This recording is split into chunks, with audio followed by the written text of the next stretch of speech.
Good morning all of you. सकाळी उठले आणि पहिल्यांदा देवांशाने मी चहा आणि बिस्किट खायला घेतलं, कारण मला उठल्या उठल्या खूप भूक लागते.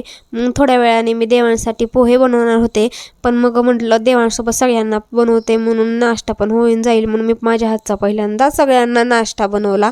मग पोह्यांचा नाश्ता करून घेतला. थोडा वेळ असा तसा टाईम घालवला आणि नंतर आंघोळ केली. आंघोळ करून सगळं आवरून घेतलं.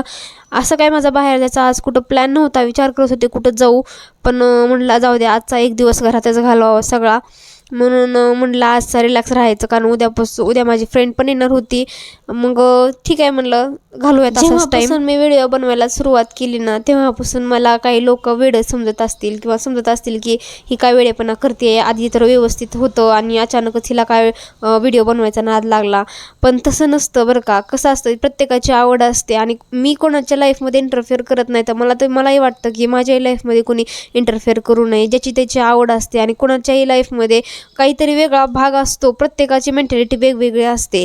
मग मला वाटतं की कोणी कोणाला समजावून व्यवस्थित सांगण्यापेक्षा आपल्या ताटात काय पडलं किंवा आपल्या आयुष्यात काय चाललं ह्याच्याकडे लक्ष द्यावं, आणि लोकांना काय त्यांच्या ताटात चाललंय हे बघत बसण्यापेक्षा का नाही, दुसऱ्याच्या लाईफमध्ये काय चाललंय हे डोकावून बघण्यामध्ये खूप बिझी झालेले आहेत आणि बिनपगारी त्यांना कामाला लावलंय. आणि हे लोक कोण बाहेरचे नाहीत बरं का, हे आपले माणसं असतात, त्यामुळे खूप वाईट वाटतं.